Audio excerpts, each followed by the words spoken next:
Hi, I'm Rich. And I'm Jimmy. And you're listening to Rich and Jimmy watch a film. Yes, you are, you lucky, lucky people. Hello there. Doing a creepy little wave to the YouTube camera. Hello, YouTube camera. It's a great start. This is going to be... Camera. Good, look at my camera. So, Jimmy, we're here again in my front room. We've just eaten our dinner, which we don't need to talk about anymore because that section's now gone. Worth mentioning it was delicious, but that's it. Yeah, yummy. So let's crack straight on. We're talking about this movie that we're going to watch tonight. Movie. So tonight we are watching the film Ghost Stories. Ooh, spooky. That is the appropriate noise. This was so much easier the other day after a bottle of Jack Daniels. it's just flowing out. But probably think shooting out of both ends after all that JD, to be fair. Oh, you have to lower the tone, don't you, you absolute fool. Jimmy Long, have you seen this film before? I have, mate, on your recommendation, as a matter of fact. Oh, wow. Yeah, you recommended it to me a little while back, and I checked it out, and I've seen it several times since then. Are you a fan? Yeah, it's very good. One of the better horror films I've seen in a long old time. So, for those of you that don't know Ghost Stories, it is originally a theatre play. Yeah, I was gonna ask you that. I was gonna double check. Yeah, it was a play originally, wasn't it? Yeah, so I saw it when it first was written in the Lyric Hammersmith, and I have to say it's mind-bendingly scary on stage. Yeah, like nothing I've seen before. If you YouTube the trailer, they've just got a night vision camera on the audience, and people are literally cowering and screaming. Honestly, terrifying. And you're not a man that scares easy either. You're a bit of a horror fan, so that must have been very but there's very something effective. about live horror, just absolutely does stuff. It's three dimensional. Jimmy, help me! I can't talk. I was gonna say it's 3 dimensional. Sorry, I was gonna see where you were going with that, but yeah, it's 3 dimensional in that you're in the room. You're almost a part of it as well, and it's the tension of a room full of say 200 other people as well. That rising fear, like you can feel it. It's a bit like contagious. I guess, think isn't it? Rising fear is exactly why this is so scary, because it starts off very slow, and it's all about obviously 3 ghost stories. But also it was written by it's a collaboration between the people that did League of Gentlemen. So that's, do you know League of Gentlemen? Just through you, I've never seen it, but I know you're a big fan. So it's quite sort of messed up. It's slightly unhinged, and also the chap that does a lot of Derren Brown stuff. So it's a lot of psychological stuff as well. Yep. And you put both of that on stage, and bang, you've got yourself a hit, motherfucker. So, the lead actor in this is also, he was the writer as well, wasn't he? His name escapes me. Andy Nyman. Yes, thank you. Yeah, and he was the writer of the play as well. I keep tickling your feet. Little footsies under the table. From what I remember, he wrote it, but he starred, when we first saw it at the Lyric, I'm sure it was him that plays the main character, and then he plays it again in the movie. And I was a little bit worried because I have such a love for the theatre show. Oh, what are they called? Theatre shows, plays. I work in a theatre and I don't even know the answer to that. The things that you do for a job, mate. Yeah, that's it. The moving people on the boxes. So I've got such love for the play that when they announced that they were going to make it into a film, I was a little bit like, because you could take a film and turn it into a play. Yeah. Because visually it's already there. But I think if you set a play in a film, it's harder. But they did it, and they did it very, very well. Yeah, and not having, and again having that, then you've lost that thing of the audience and the things that we were just talking about. Once that's all taken away, if it's going to diminish. But I've never seen the show, but I know that the film is very bloody good. So I don't think they lost too much in the transfer of mediums. I don't think they lost much at all. I think they also cast the film really well. Yeah, man. It's got Martin Freeman in it, who, in my eyes, can't do a foot wrong. Nah, he's brilliant. He's awesome. And just from everything you hear as well, he's one of them people who actually just seems like a really decent bloke as well, like in real life. Yeah, I heard that he doesn't like being approached in the street, and he can be quite grumpy about it. But I could understand that. But I'm like, yeah, great. Like if I'm walking down to Sainsbury's and someone comes up to me, I'm like, leave me alone. Like, I actually just listen to me on the podcast. You don't need to approach me in the street. I I actually met a famous person last night at a gig, and just sort of just enjoyed the show with them and didn't like go up and approach it, and we had a really nice little moment together. Can we try and guess who it is? Yeah, go for it. Is it Meryl Streep? No. How many guesses do I get? Because this could be a very long podcast. episode. Any clues? Yeah, Film star. He was well, television. He had a very successful comedy duo that was very surreal comedy in sort of the 2000s. English. Adrian Edmondson. No. With it was Howard Moon and. It was one of the Bushes. Yeah. Oh, It was Noel Fielding. Oh, Yeah. I like him. Yeah. He's very good on Bake Off. So he was at the show last night. There was a blues singer from Australia that we went to go see, and he was playing a little place in Islington at the top of a little bar, and there was 30 people there, and he was sort of just milling about having a beer. Someone went up and talked to him, and he just sort of went away. Then he was like, "Oh, I don't want this to be about me." Yeah. And then he had the thing of then eventually he came back out for the second half of the thing, and he was just sort of standing next to me, so we were just having a beer, and every now and again having a little yuck, just fucking. And it was, Yuck. Yeah, just having a laugh and that and a little elbow, and had this little moment. I was like, this is nice. I was like, I enjoy this. Noel Fielding, friend of the show. Friend of the show. If you're listening to this, I hope you enjoyed your little yuck with Jimmy last night. I said to Katie, there was just nothing at all happened. Like, didn't chat or anything. Just had a little laugh and stuff together. But I said to Katie, I'm going to dine out on this fucking story for years. Yeah, and now it's in your ears. So Now you wherever all you know. are in the world, you now know that Jimmy had a yuck with Noel Fielding. I've told as many people as possible. And for those of you that aren't UK based, you're most probably Googling who is Noel Fielding. Surely he's got it. Like, because Boosh was big in Oz. Like, I loved it. Like in high school and that. You know, it made my stoner years in high school very enjoyable having the Boosh around. Well, and so good. Yeah. No, sorry. Yeah, that was a real little tangent there. I was just trying to I'm think still how buzzing we can about it. bring Boosh into. There's got to be a way of connecting Boosh to this, but I don't want to. So let's moving on. Thank you, Jimmy, for that anecdote. Yeah, no. Yeah, always a pleasure to derail the show, mate. Yeah. Speaking of derailing the show, I'm going to stop talking.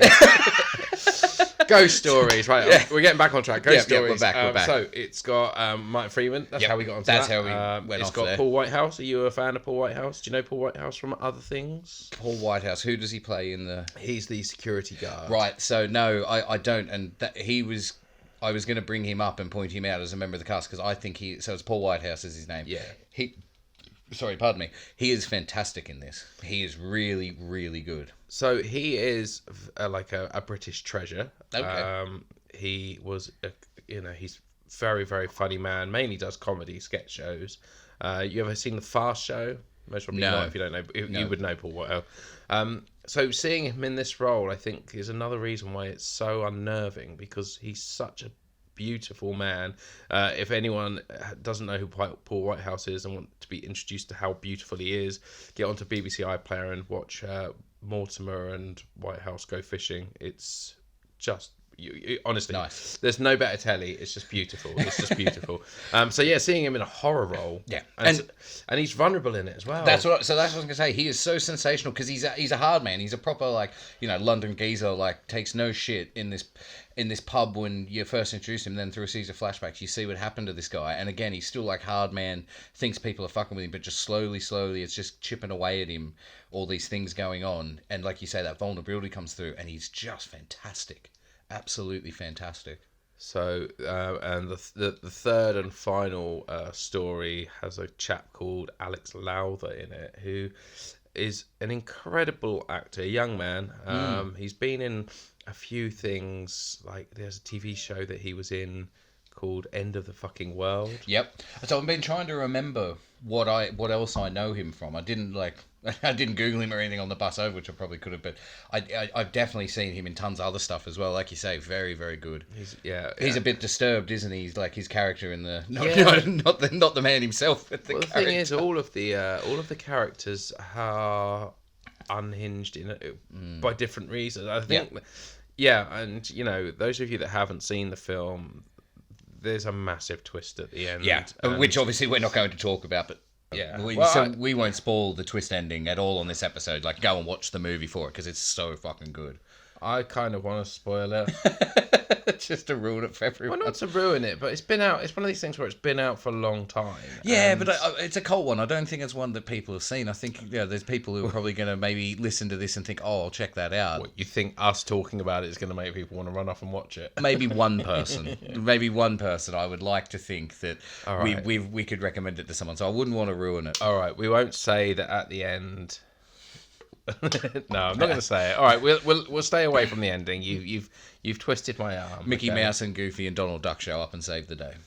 Right, and there's That's what happens. So there you go. We might as well tell them everything now. Okay, so it is one of my favourites, and I'm very pleased we're watching it tonight. I haven't watched a good horror film for ages. I feel like horror has gone off the boil for me. Yeah, I went through a stage of loving it, and now I'm a little bit like I've just seen it all before. Right. Sorry. So it's not so much that you're not liking the horror films that are coming out. It's just for you the entire genre. Like it's not something that you've been dipping the toes into lately. Not because of the content being produced. I think it's just nicer to have fun and not feel awful. Yeah, I think the thing is so much horrible stuff anyway, and then to sit and watch something horrible as well. It just, True. Whereas if you watch something like the Lego Movie, you come away from it buzzing your tits off. Everything is awesome. Everything is awesome. Never thought we'd be singing "Everything Is Awesome" in our Ghost Stories episode. Plug for like 4 or 5 episodes ago when we did the Lego Movie. Go listen to that one as well if you haven't. I am trying to think of other things to talk about to do with this film without spoiling it, because the ending is such an integral part. One thing I will say about this film, which I thought was very funny for me personally, when I went and saw it at the theatre, there's a thing in it where a guy's feeding his baby cat food, and when he feeds the kid cat food, he says, "Daddy's got meow meow."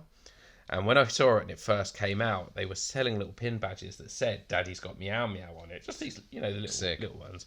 I thought, got to have one of them. Nice bit of memorabilia. So I worked in a school, and I've got it on my school lanyard, and I'm wandering around school, and I didn't realise, but at that time there was a fashionable drug going around called meow meow. Very good. So I'm wandering around the school, and the kids are all finding this very funny that Daddy's got meow meow. Started calling me Daddy. I took it off my lanyard in the end because Daddy didn't have meow meow. Daddy just has great taste in theatre. You're strutting around thinking just like, Mr. A, the kids all love him, think he's real cool. I never refer to myself as Mr. A. Mr. A-hole sometimes. Mr. takes it the A. Oh, I really don't know. Anyway, we might have to bleep that one. We had such better content when I was drunk. Anyway, so Ghost Stories tonight. We're gonna watch it. We've been recommended a drink to have with it, so this should liven us up. So, little shout out to the Spooky Sips podcast, a podcast where 3 ladies sit down to watch horror films together, and then they enjoy a tipple based upon, or that is appropriate for the film they're watching. So we sent them a little message just saying we're watching this tonight, and they have recommended us something that sounds quite frankly horrific. A ghost cocktail it's made of heavy cream, sugar syrup, vanilla essence, vodka, and soda water, or as they call it in North America, club soda. I am hoping to be pleasantly surprised, but not gonna lie, this sounds horrendous. And you said before we started recording, and I tend to agree with you, that this is probably a stitch up. Well, we will find out soon. So we're going to go off now and make one of these horrific sounding cocktails. It might be delicious. I hope so. I really hope it is. Either way, I'm not sure that the cream will sit too well on the vodka and the chicken that's already in my tummy, but we'll find out. So, we'll be back soon. So, go and make yourself a drink. Just get yourself comfortable. Or if you want, if you want, go off and watch the movie, and then you can come back and we can spoil the ending for you. Oh yeah, let's spoil the ending. Yeah, okay, all right. You know what? We're warning people now. We're going to say the second, the end of this episode is going to be very spoiler heavy with us talking about the end of the film. So if you don't want it ruined, you've been warned. Go and watch the fucking thing if you want. Swearing, Jimmy. Sorry. They're just these fucking people, mate. They wind me up. They expect so much from us. You fucking vultures. Ladies and gentlemen, my name is Professor Philip Goodman. I'm here today to share 3 apparently supernatural incidents with you, all of which seem deeply troubling. Hello? Is anyone there? The spirit. The unquiet spirit.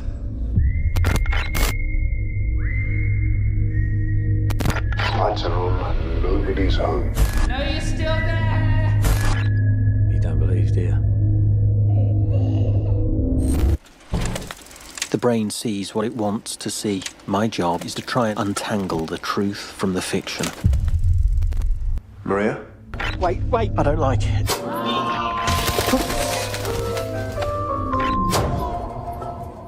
You don't know everything, do you? Well, that was as good as I remembered it. Yep. Bleak. It's a pretty downer ending. Yeah, maybe let's not jump straight into the ending. We can get there, but I mean, it's bleak. It does, mate. Like, I was thinking, I'm not going to drink tonight, apart from obviously that beautiful drink. Thank you. Thank you very much for that. But yeah, I had to have a little wine because it's this depressing fucking film. It's so tough, man. It's so tough. I mean, I feel like we can probably talk. Probably got a good bit to say about the ending, so maybe. The thing is, we've got a lot. One thing we did notice is so much of it's such a clever film. Yeah.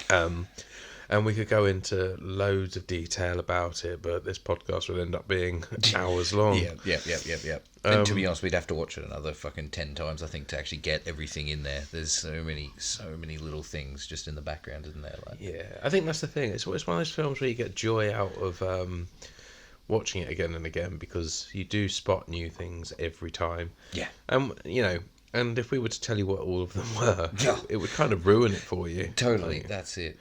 And if you're listening to this episode and went and watched this for the first time, go and watch it again, because it's even better once you know the ending to go back through the entire thing again and just spotting all these little things.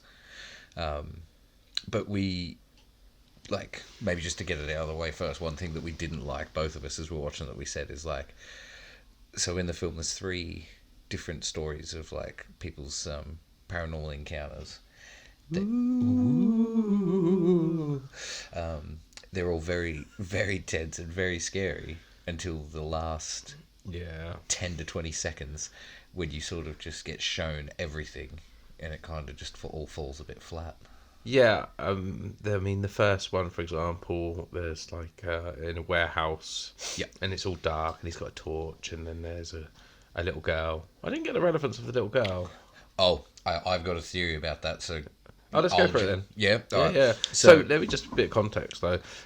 In the warehouse, the security guard he hears a little girl calling, and then at the end he shines a torch, and the little girl comes to him, hugs him, and asks him if he's her daddy.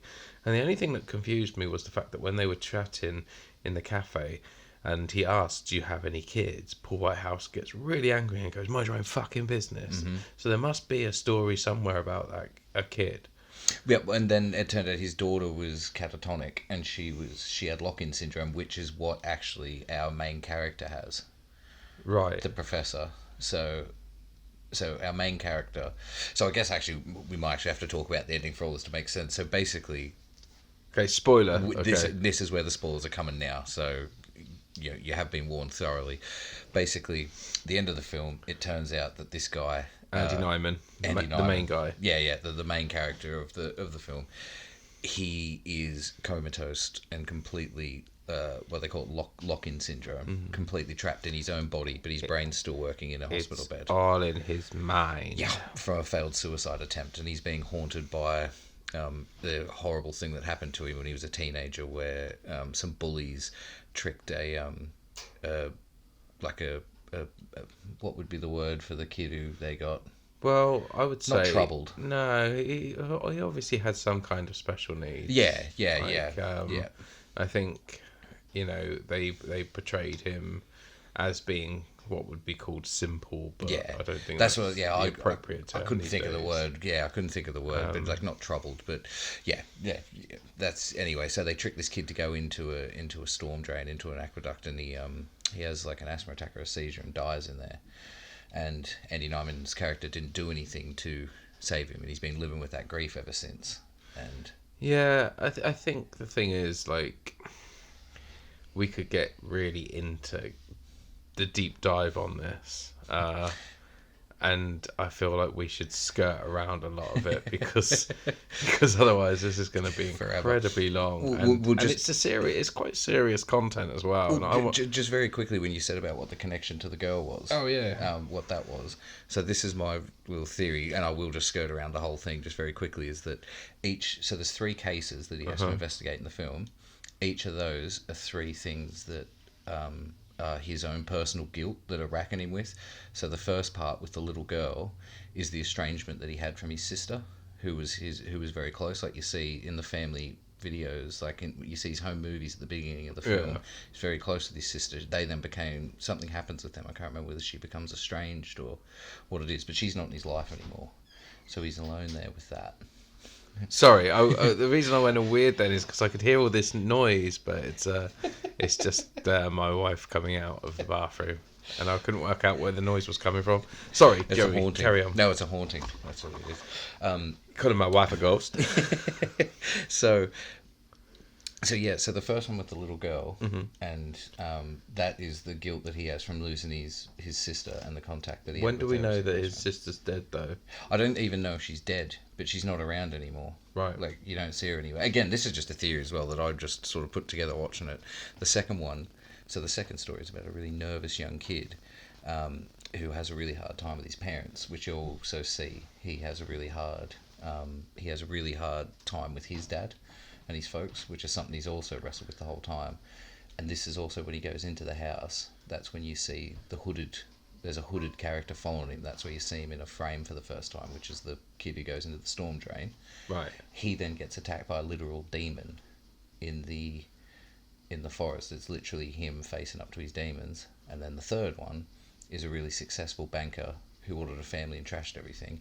That's him wrestling with the idea of not having a family and nothing like that, because he just threw himself into his career as an investigator and destroyed any chance he could have had at happiness with a family, and he did that. And I think those are just 3 levels of his psyche just like coming back at him, and he's trying to wrestle with. They certainly all fit. Yeah. I mean, it's just a theory, it's just a reading. Like, you could throw anything at it, but to me all 3 of those make sense. Yeah, I think let's talk about. I don't know where to go with that. There is nowhere to go. That was just an observation I made, and just the point that I sort of wanted to make. And it was also as well, then there's several times in the film where he is describing people in the case, or describing the old man, the professor who gives him the cases at the beginning, and he's actually describing himself, and he's doing it in a very negative way, and that's his brain like reconciling with himself the things he hates about himself while he's dying in this fucking hospital bed. Well, I'll keep it light. Jesus. Mate, how can you keep I mean, it light yeah, with you this can't fucking keep it movie? right. I mean, you could keep it light. Like there was some light-hearted moments. There's some good bits of levity in there. I think there was a bit that I laughed at. I'm desperately trying to remember it, just to bring some. Well, there's the light bit when to the shade. kid's getting trapped out in the car and can't get any phone service, and he's blaming Oh, O2. yeah. That's quite a funny line. And also, there's a bit where Alex Lauva is playing this kid who's broken down in his car, and he's in the middle of the woods, and it's implied that he's run over the devil. And, Yeah. the devil has got into the back of his car, and you see the hand reach onto his shoulder, and as he's trying to get out, and the devil goes, "Stay," and then he goes, "Ah, fuck that." takes off running. Starts running, but then he gets forgot like Evil Dead referenced. He got like raped by a tree or something. And there was a real nice Evil Dead reference where the POV of the demons charging through the forest, where it's the camera just swooping through the forest really quickly. That was really nice. That was a nice touch. I enjoyed that. Yeah, it'd be interesting to know if that was a deliberate. It has to be. It's like when we were watching it, I said to you, like, I think if you're doing anything in spooky woods now and you're putting the fog and everything out, I think it's kind of it's expected that you got to do a little Evil Dead nod. Yeah, I mean, this film is incredible, but I have to say, watching it again today, there was a few bits that did spoil it, and I think the beauty of the stage show was that it ramped you up, and then it hit you with a fear, and then it stopped. Yeah. Whereas here, for example, with the security guard and the little girl, you got this. Oh my god, that was really scary, really tense, really uncomfortable, and then you're like, oh, it's still going, and I wish it would stop now because now I'm just staring at the telly and I've lost all my fear. This is it, right? And it's the same in the woods when he's got like that bit where he's, you've hit something with your car, you drive away, your car breaks down, you're terrified. That's so tense and so scary. And you can hear the sounds out in the woods as well, like this weird growling and gurgling. And all of a sudden you get like a hooved creature running around on the top of your car. And as a watcher, I'm like, okay, here we go. And there's just another generic. Yeah, and I am happy because they did it as practical effects, which is great, and it looked good. But you're also watching it just being like, that's just a dude in a bit of a pan costume, isn't it? Yeah. Yeah. Not even a good one. Like when he was laying down on the floor, he just looked like a chicken. Like, to be fair, they probably spent most of the budget getting Martin Freeman. Yeah. Well, do you know what was scarier than his costume? That fucking cocktail that we had to drink. Oh yeah, that was awful. That was the worst thing ever been. Honestly, nope. When you were saying about the that first bit as well, with the tension totally going, like the claw marks on the generator, was a bit hokey, and then. But it's such a clever film, and everything links back to everything. Oh yeah, that I kind of feel like I'm trying to work out what the scratch marks can be, because they're not just random. They didn't just go, oh, people will find this scary because there's scratch marks. Is it the devil? Is the devil is the devil the little girl? Like yeah, maybe. I do kind of need to watch it again. This is it, because right? the scratch marks, don't appear in anything else. But then also it's silly things like the tree coming alive and grabbing the boy. What was that? And then it's like, but then how did he get the car back? Yeah. And did the rescue people turn up and he's just sat there with his car? Like, just traumatized, yeah. It's a horrible story, but I kind of feel like him getting out of the story would almost be better than him getting into it. Yeah, like, how definitely. did he get home? Was he rescued? Like, surely if they're investigating, they could talk to the guy or girl who came to fix his car. And but also as well, but I suppose if you give me answers, motherfucker. But I think as well, if you're going to look at it from what the narrative actually is, in terms of this is like a brain that's on the verge of dying from a man trying to self-asphyxiate himself in his car. So it's this brain's like last kicks of thing, like it's the brain's last kicks, showing him this story that he wants. So it doesn't have to make sense, I guess, and it doesn't have. You only know what he wants to know out of the story. It doesn't matter how he got rescued because it didn't happen. Do you know what I've just realised? So if he was trying to kill himself in the car through asphyxiation, he would have wanted to kill himself. So he wanted him to stay in the car, but his logical brain made him leave the car. Yeah. So in a way, is he Alex Lowther in the car going? And the devil's him trying to kill himself, and the devil's saying stay in the car, and he's going, no, fuck that. There you go. Whoa, this film. Yeah, there you go. This film. Mm-hmm. I know we're jumping around an awful lot, but yeah. It's just what it does to you. It's such a cleverly made film. That's a good little. I like that. That's a really good way of looking at that. I like that a lot. I think that makes so much sense. Yeah, definitely. Like I say, I'm quite certain that those three cases are all different parts of his psyche and different like things of guilt that he has that he's trying to wrestle with as that last thing. But I will also say as well, one of the most terrifying things in that film is at the big crescendo when his brain at the big finale when his brain finally accepts what's going on, and so the boy who died in the tunnel is now back in his brain, but is like zombified and all mucky and rotten. Zombified. All mucky and rotten from being in this damp sewer, and is like laughing at him and teasing him like, this is it, and he rips his clothes off, and he has a he rips the main character's clothes off, and he has Sexy. Oh yeah, get into bed. He has a Literally. He literally does. He has a hospital gown on underneath, and he realizes, oh no, and like that's his brain accepting it, and it's the word. It's what he says to him. Then he looks at me. He says, "Please, not again. I don't want to go back." And the guys at the zombified kids at the end of the hall pointing at the bed, at the hospital bed, saying, "You're going to get back in now." And he's saying, "No, please, I don't want to go back."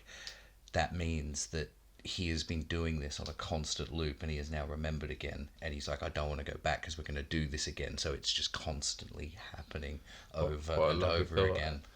Well, it's a little bit like the bowl of petunias in Hitchhiker's Guide to the Galaxy, and they come into existence, and the only thing that goes through their mind is, "Oh no, not again." Yeah, well, yeah. Nice. Maybe Martin Freeman. Maybe he is a bowl of petunias. Well, I mean, yeah. But I mean, by the logic, in terms of the logic and stuff of Hitchhiker's Guide, it's entirely possible, isn't it? Yeah. But no, like, that is the most terrifying part. Like, that ending of the thing of just he has to do this again and again. And then everything that's been happening through the movie, there's all these little parts of the film are all just in his hospital room around him. It does. I mean, even above the bed in the hospital room, there was a photo of the road going through the forest. I don't know if you noticed that. I didn't. No. Oh, that's nice. Yeah. That's good. Yeah, and there's like the voices. There's some weird voices come through a radio in the first case of the night watchman in his little office, and you don't really know what the hell it's about. These two people just talking out of context, and then you realise it's a conversation being had by two doctors over his bed at the end of the film. Like, it's I can see. I'm so glad we watched that. Yeah, and like you said, so many things that just keep coming back through it. There's like the dead bird. There's a dead, like, rotten sort of seagull that's always through it.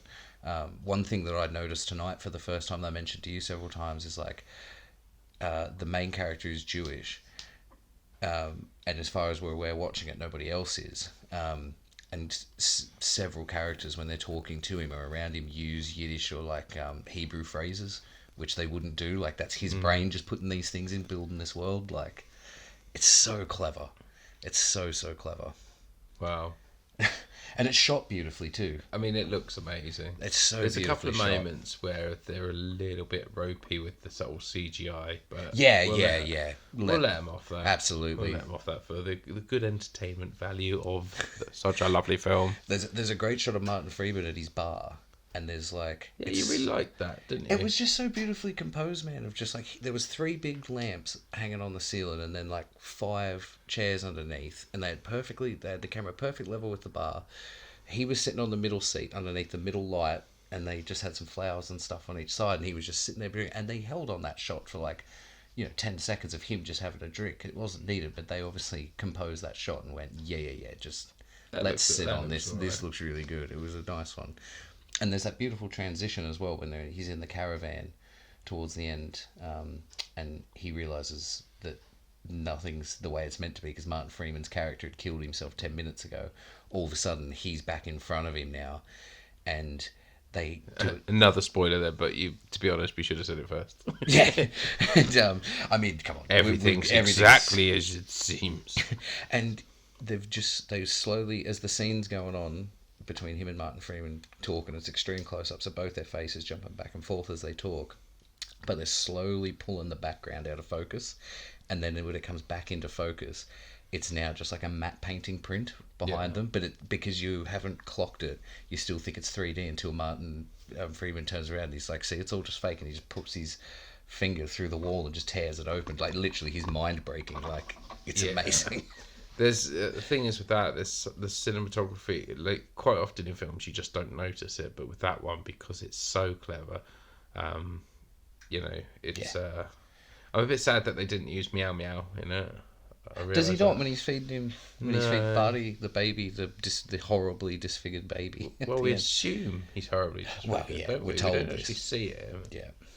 Or it, but we know that it shits itself because the blanket was covered in shit. Yeah, and hanging down like full of it. Yeah, which isn't pleasant. And he had because he was holding it. Martin Freeman's holding the bub Like, and it's a normal sized baby, but then it had that huge elongated arm sort of appendage. You could see it under the sheet because Martin Freeman like swings it over his shoulder, Oh, really? and it's like twice as long as what the body And should it was be. definitely his arm, because you know the phrase, like, it's like a baby's arm. Yeah, it was. I did say appendage at first. I said arm. That's why I said whatever thought, the appendage is. the baby's got a huge appendage. Now, there's a badge you don't wear in a school. That's not one you take in with you, mate. That is not one you take in. Well, I think that was a successful little movie. Yeah, absolutely, man. It was. Yeah, it's really good. It's really good. Yeah, I think it's up there. I very much enjoyed it. It's one of them ones as well where, like, I enjoyed watching it tonight, and then, like we say, going back through and trying to pick all the little things up. Oh, sorry, man, I'm pouring you. Just having a massive yawn. Yeah, I'll shut up. Yeah. Fuck off, Jimmy. Going through and finding all the little things again. But I am in no way going to rush out and watch that again now. Because that is so depressing. It's such a depressing movie. God. What's the show again? Sorry, Thingy and Mortimer Go Fishing. Oh, White House and Mortimer. Mortimer Go Fishing. I'm going to go home and watch an episode of that on YouTube before I go to bed, just to try and put It's myself on in a better iPlayer. mental. They're all free on iPlayer. Beautiful. There you go. Yeah, and I'm going to put myself in a better mental. I think that's how we should end this. Like, if you watch this film, just get on iPlayer straight afterwards. Paul Whitehouse, Bob Mortimer Goes Fishing. Yep. Well, I think in summary of that film, it's absolutely fucking brilliant. Yeah. Excellently acted, excellently filmed, excellently written. Yep. Can't fault it, apart from dragging out the scares a bit. Yeah, and just showing too much, and and it's a minor gripe because up until that point, it's so fucking good. Yeah. And everything else makes up for it, dude. Like, you forget about those little things by the end of the finale. Yeah. By the end of that third act, you don't give a fuck. I don't think we'll be able to find a decent quote for it though. It's not a very quotable film, is it? Stay.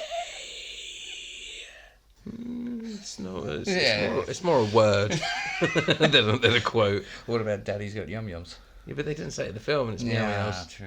Yum Oh, Yum. yeah. He's been to Greg's. Daddy's got Greg's Yum Yums. Oh fuck! I want some Greg's. Greg's breakfast is amazing. It's the best. I think. Yeah. I can't think of. There's not really any sort of good quotes, so maybe we just quote. There you go. Things are exactly as they seem. There you go. Is it as they seem or as they see? No, No, that's things not. are exactly as they seem. Yeah. So yeah, There you go. Just remember, Things- things are exactly as they seem. Always. And on that note, thank you so much for listening to us talk bollocks about a film again. Other podcasts are available, but none of them will bore you quite as much as we will. We've got that real special, that real nice. We know how to boring. hit your sweet spot of just listen to our bollocks. But some people like the G spot tickled where you hit the Z spot, just put you to sleep. Oh, that was cute. Thanks, yeah, that's pretty So good. now I'm just picturing people's G spots. Why Lovely. do you always have to throw something out like that right as we're about to? I I was just saying a really sincere goodbye. I don't know what's wrong with me, man. I'm sorry. Right. Maybe I'll go self-asphyxiate myself in a car. Wow.